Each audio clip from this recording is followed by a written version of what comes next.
Assalamualaikum warahmatullahi wabarakatuh. Bismillahirrahmanirrahim.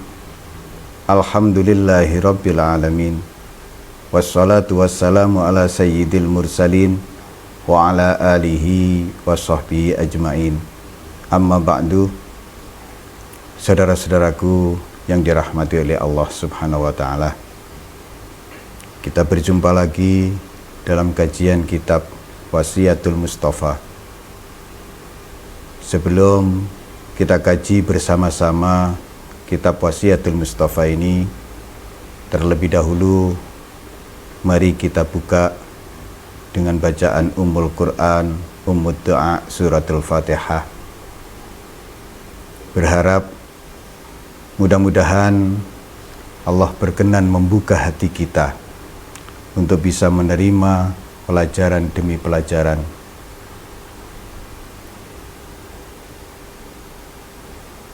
Yang kemudian dari pelajaran yang kita dapatkan tersebut menjadikan ilmu kita nafi', bermanfaat, khususnya bagi diri pribadi masing-masing kita. Kita hadiah Fatihah kepada guru-guru kita, hingga junjungan kita Nabi Agung Muhammad sallallahu alaihi wasallam, khususnya muallif kitab Wasiyatul Mustafa, Asy-Syaikh Abul Mawahib Abdul Wahab Asy-Sya'rani. Ala hadhihi niyyah wa ala kulli niyyatin shalihah. Al-Fatihah.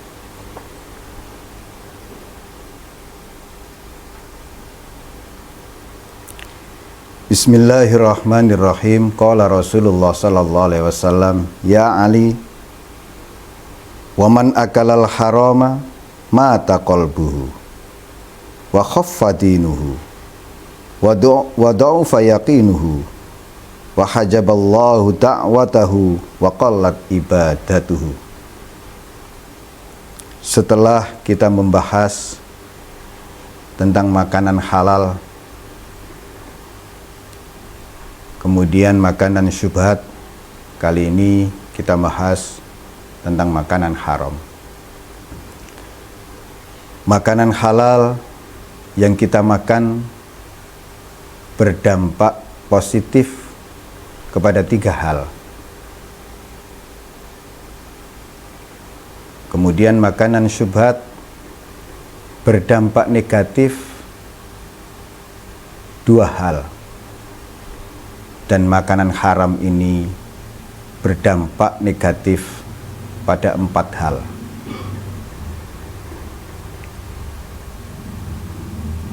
Yang pertama, siapa yang memakan makanan haram,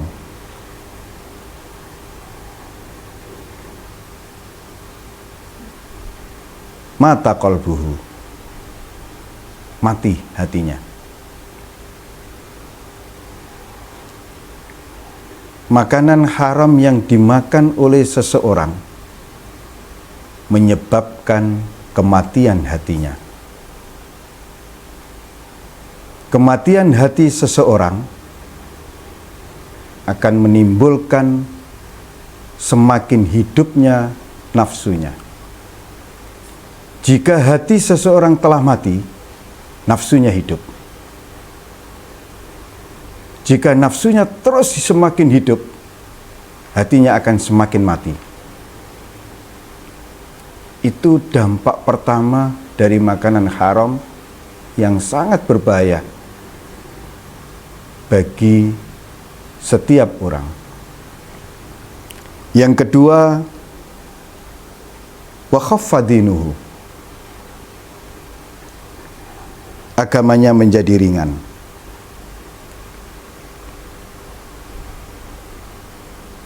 Jika di makanan halal, makanan syubhat, dan makanan haram yang menyangkut hati, ini kita buat perbandingan. Kalau di makanan halal, ini efek positif yang pertama adalah kepada agama seseorang. yaitu sofa qalbuhu, sebagaimana keterangan sebelumnya. Kemudian pada makanan syubhat ini juga masih berefek kepada agama seseorang, baru hatinya. Sementara pada makanan haram ini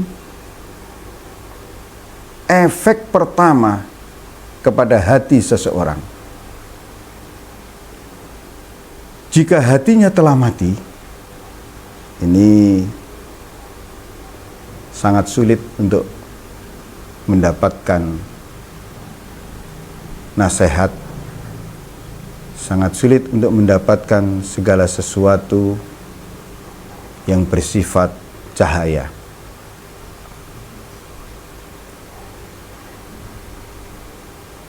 Setelah kematian hati seseorang berdampak kepada ringannya keagamaannya. Dia tidak lebih memperhatikan kehidupan keagamaannya. Dia akan lebih mementingkan kehidupan duniawinya.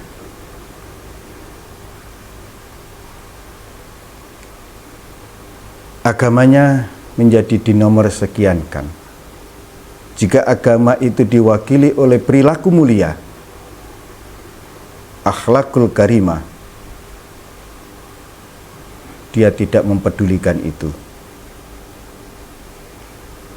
Efek negatif kedua dari makanan haram ini mengantarkan pemakannya berbuat semaunya sendiri, seenaknya sendiri, tanpa mempedulikan norma-norma agama. Efek ketiga, wa dha'ufa yaqinuhu, keyakinannya melemah. Keyakinan kepada Allah Subhanahu wa ta'ala melemah. Padahal keyakinan ini adalah kunci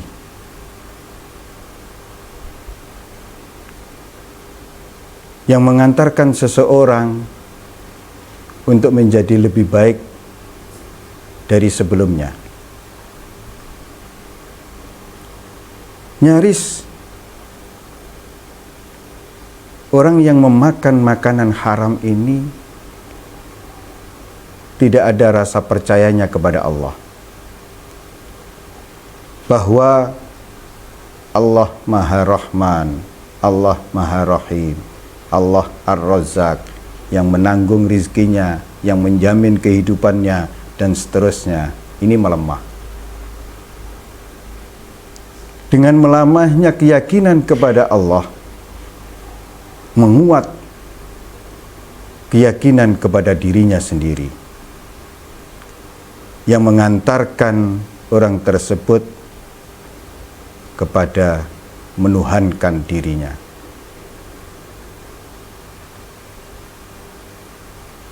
Allah berfirman, afara'aita man ittakhadha ilahahu hawa?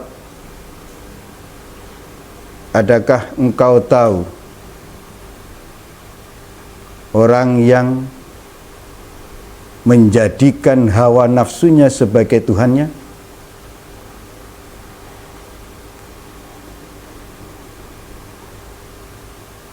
Ya, penyebab itu adalah makanan haram yang masuk ke dalam perutnya. Yang berikutnya, wa hajaballahu da'watahu, Allah menghijab doa-doanya.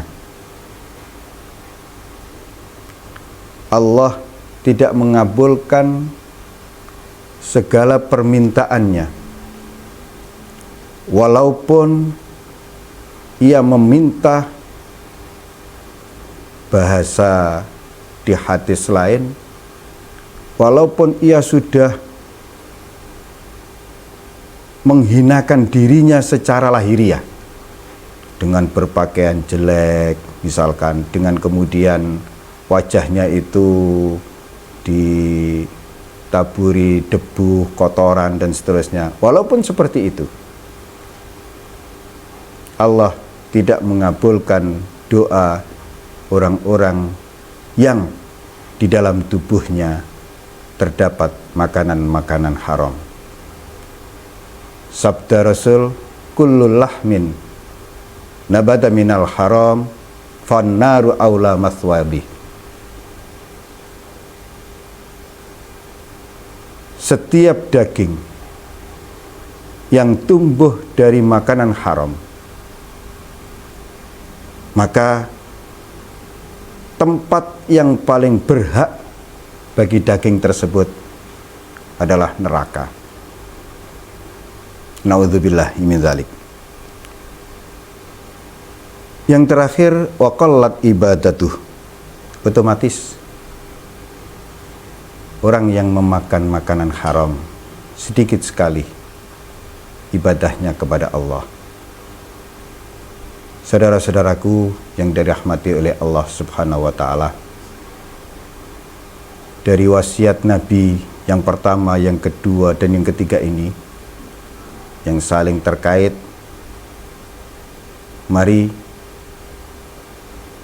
kita introspeksi diri, kita lakukan muhasabah, dan kita mulai muhasabah kita dari apa yang kita makan, dari rizki yang kita peroleh. Jangan karena banyaknya kemudian kita mengabaikan sisi halal haramnya. Tapi perintahnya adalah kita disuruh mencari rizki halal. Kemudian dari sisi halal tersebut kita mencari berkahnya. Rizki itu halaluhu hisab wa haramuhu iqab. Halalnya rizki itu akan dihisab oleh Allah, sedangkan haramnya tidak perlu dihisab, langsung disiksa. Wasiat Nabi kepada Sayyidina Ali ini sangat berharga bagi kita sebagai langkah awal kita untuk terus memperbaiki kualitas keimanan dan ketakwaan kita. Mari kita mulai dari bagaimana keadaan rezeki kita masing-masing. Bagaimana halnya dengan makanan-makanan halal yang masuk ke dalam tubuh kita. Bagaimana makanan yang masuk ke dalam tubuh kita, halalkah, haramkah, atau syubhat. Semoga sedikit kajian dari kitab Wasiatul Mustafa ini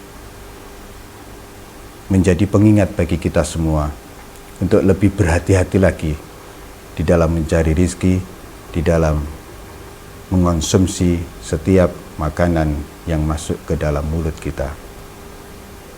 Hadanallahu wa iyyakum ila siratim mustaqim. Wassalamualaikum warahmatullahi wabarakatuh.